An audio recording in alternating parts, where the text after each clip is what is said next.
Well, it is that time of the year again. Spring has sprung, the roses are on the move, the camellias are still in flower, and there's so much to look forward to in the garden.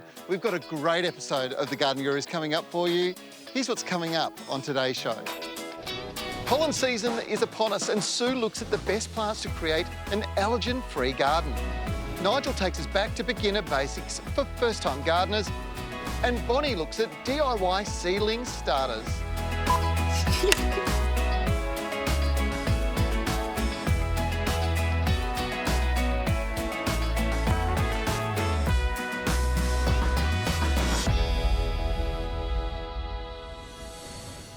Well, the spring weather's kicked in, the warmth is getting everything growing, and hedges are such a good example.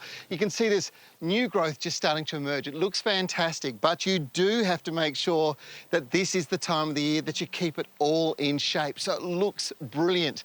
Now, I'm at Mason Mill Gardens up in the Perth Hills. It's one of my favourite destinations. I thought I'd show you how to keep your hedges looking trim and terrific.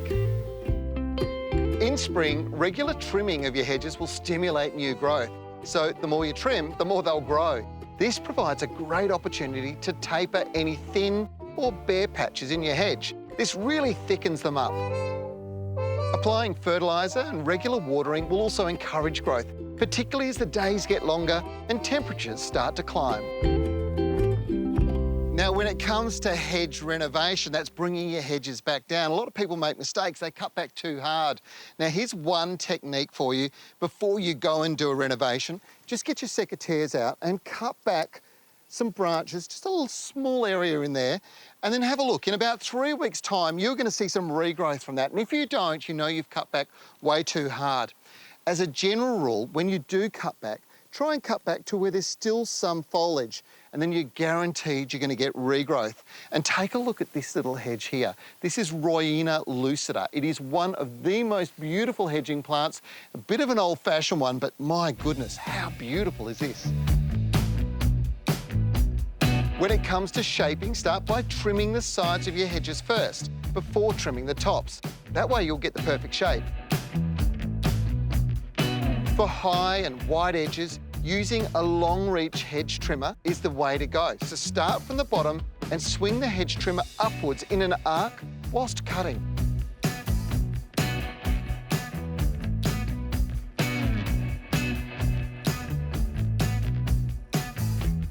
Cut the top of hedges by holding the cutting blades at an angle of less than 10 degrees.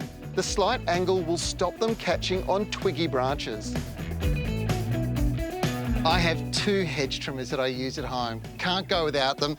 The first one is the HSA 56. This is brilliant for hedging just about everything you want in a domestic garden situation. If you don't have difficult to reach places, this is the perfect machine, and it makes it so easy. And then there is this one, because every once in a while you've got to reach up a little bit taller, and this is the HLA 56. Now, it's got a longer reach. It is absolutely brilliant. Keeps your feet firmly on the ground, which is absolutely important whenever you're doing hedging. Really important that you're nice and safe. Brilliant machines that make it so much easier. Surprisingly light, you can work on tall hedges with ease. The battery is also based at the centre of the axis, meaning a lower tilting movement, reducing user fatigue. Here's a handy tip if you want to keep your machine operating perfectly into the future. Give it a spray with this Super Clean. Now, it's a solvent. It just keeps the blades nice and clean. You spray it all the way down, keep them clean, give it a bit of a wipe down, and then simply run it, and that will keep your blade working perfectly the next time you need to use it. Succulents are the best plant to grow in the hottest, driest position in your garden, and they're ideal for beginner gardeners. Now it's time to repot them. And when you're repotting, make sure you use cacti and succulent potting mix, or add some coarse sand to the potting mix. Otherwise, you might kill these beauties with too much care. And if you want more great gardening tips, keep watching The Garden Gurus after the break. One of my favourite aspects to gardening is growing my own seeds.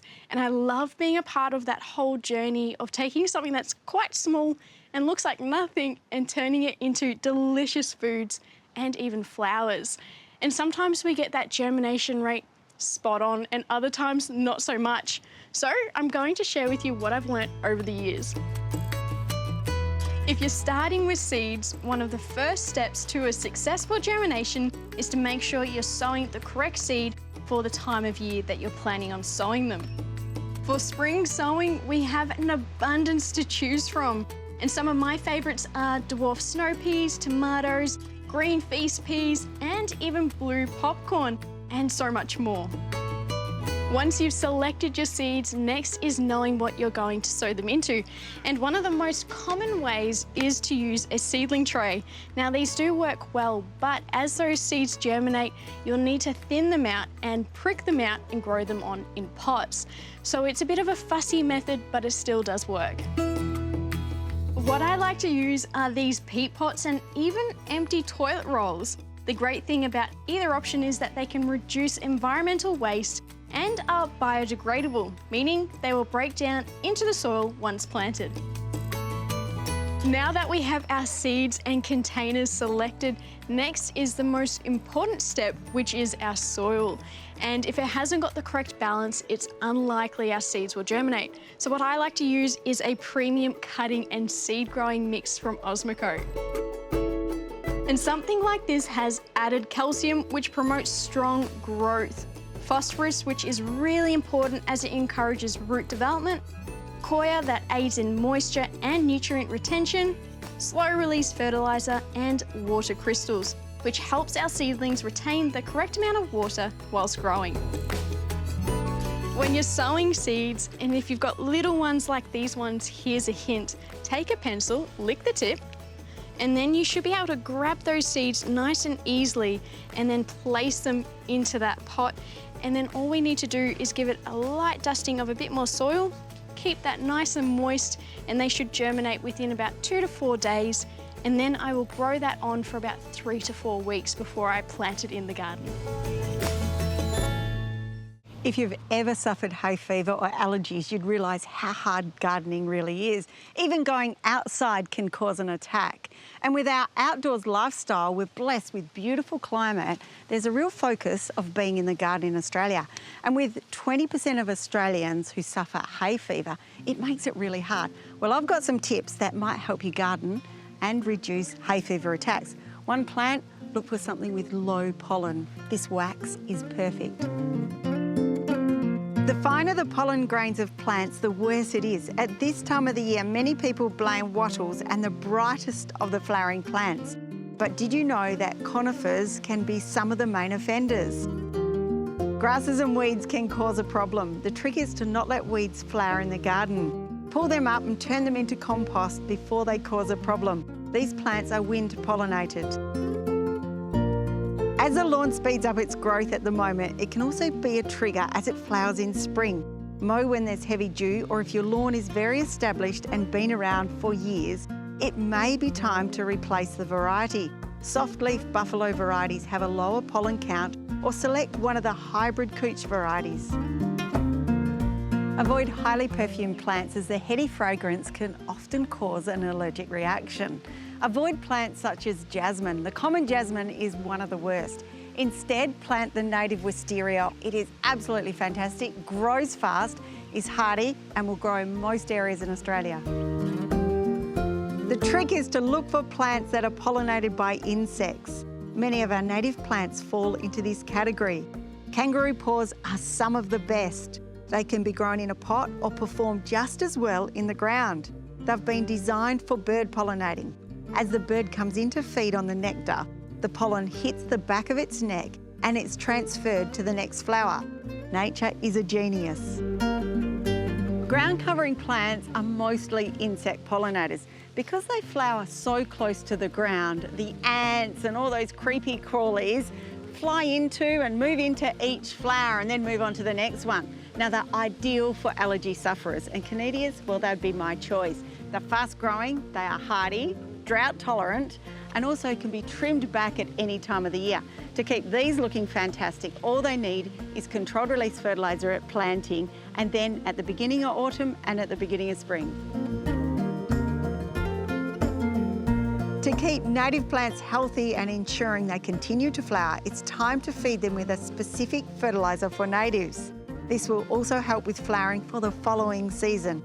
We need to keep the birds and insects happy in the garden. One last tip, if you've got a favourite plant in your garden that causes a big problem to you or anyone in the family, don't be scared to prune it before it flowers. That way you remove the trigger and you still get to enjoy the plant. There are so many beautiful grevilleas in Australia, and this is one of my favourites. It's Grevillea honey gem. It's got these wonderful honey golden coloured flowers that a lot of the parrots and honey-eating birds love. And here's a little tip for you. If you just grab the flower like that and gently tap it on the back of your hand, you get the honey coming out. It's absolutely beautiful. Honey gem grevillea. By now, your Symbidium orchids should have finished flowering. Mine are flowering a lot later this year because we've had a colder, wetter winter, which does prolong the flowering period. However, once your orchids have finished flowering, if you want to get the best out of Symbidiums, there's a few things you need to do. So here's some tips. Firstly, Symbidium flower spikes must be removed once they're finished. If your plant is root-bound or very full in the pot, don't be scared to break it up. A sharp knife cut through the middle will not hurt it. Break it apart, and now you'll have two plants. So to get the very best results out of your orchids, you need to have a specialist orchid mix. Now, there are different types of orchids. For example, Symbidium orchids tend to grow in the forks of tree trunks on the edge of branches. They love a big, coarse mixture.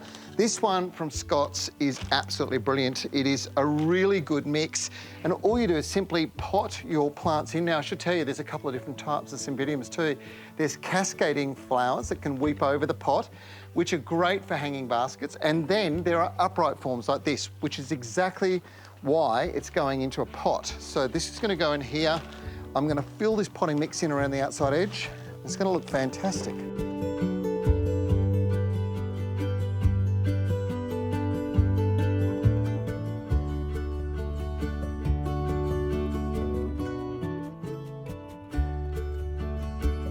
These cascading forms of Symbidiums are great when they're planted in hanging baskets. Pop the orchids in the basket, adding a controlled release fertilizer tablet on each side of the pot. Then pot the soil around the roots, watering it in with some sea salt. Sea salt reduces transplant shock, it stimulates new root growth, and I believe it activates soil microbes to produce a kind of soft fertilizer for developing roots. And there's no doubt that this is your safety mechanism. Any transplanting or planting finished with a soak of sea salt, get your plants through. Now, your orchid is going to grow really well in a shaded position from August right through to February. But in February, March, there's something very important you have to do if you want to get beautiful flowering results next season. You need to increase the amount of light it's getting, which means moving your plants from a shaded position to morning sun position. Watch them carefully. You don't want them to be fully exposed on a scorching day, but you do need at least 4 hours of morning sunlight, ideally, to trigger flower bud production. If you're not sure where to put them, remember the sun sets in the west. It passes overhead to the north of us slightly in February, and this means that the southern side of your house is going to be the best protected position. Now, when it comes to getting great flowering results, well, there's two things you need to keep in mind. The first one is, of course, making sure you're using the right fertilizer. It doesn't matter what you use between July and February. In fact, if you're using a high nitrogen fertilizer, it's going to encourage lots and lots of leaf growth. But once you've got to February, well, you do need to change the type of plant food you're using so that you're encouraging flower production. It's the P and K in your fertilizer analysis that's so important to look out for. A high K in particular is vitally important for all flowering and fruiting plants. Now, there are several ways that you can feed your orchids to get the right result. And this is from March through to June. You use a high P specialised spray like that, mist and feed, or alternatively, this is another great way to go. Pour and feed, and it's just putting 1 cup per week over each plant, and the results are incredible. In fact, you'll find the flower, if you do that from the beginning of March right through to June, is spectacular. There you go, Orchids 101 with Cochrane. When it comes to remarkable plants, this one has to be one of the most incredible ones. It is a native plant. It's called the sandpaper wattle, Acacia denticulosa. Now, what's remarkable about it is the sandpaper name becomes because the foliage is just like sandpaper, and so much so that it was used by Aboriginal people to sharpen and to polish off timber to get a nice soft finish. And it makes a really wonderful planting, even in a community garden like this. It is a little bit spiky on the outside, so don't stick it on the edge of pathways, but stick it out somewhere where you can appreciate the foliage and the flower. Whether you're new to gardening or an old pro like Trev, I'm sure you'll appreciate that getting the basics right goes a long way to success and a beautiful garden full of healthy plants. Choosing plants suited to your growing conditions is key. Other important factors are soil requirements and available sunlight. You may need to improve your soil with compost, gypsum, or some of the more recent ameliorants like soil sulfur. Increasing the sunlight can be a little trickier, but you may be able to prune a few branches here and there to increase the light.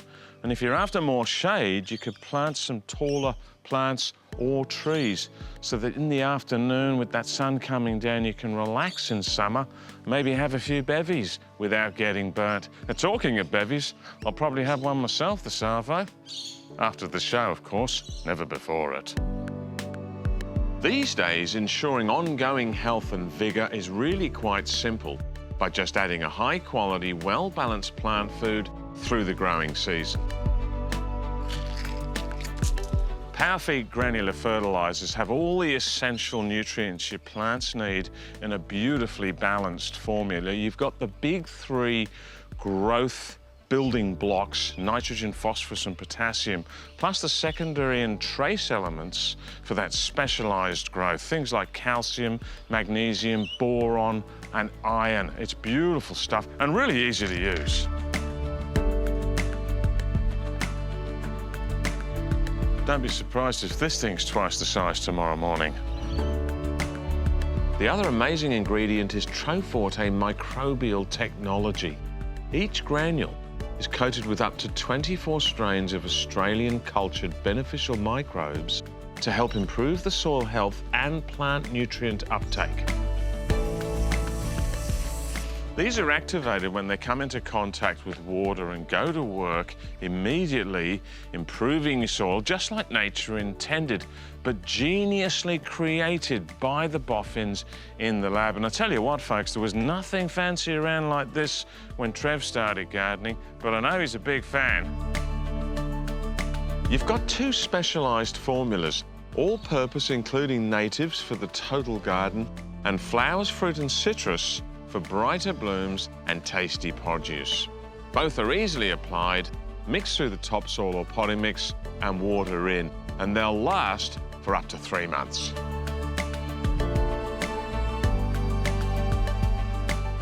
So there you go, and there you have it. That's gardening with Rock. Well, that is it for this week's show. I hope you enjoyed it. You know what? The Garden Gurus is all about giving you great advice so you have more success in the garden. It doesn't have to be hard, it can be really easy. If you want some more advice, all you have to do is simply visit our website. It's an amazing resource. If you've got a question you'd like to ask, why don't you join us on our Facebook page? Become a friend, and on Mondays we have Facebook Live where we answer your questions live.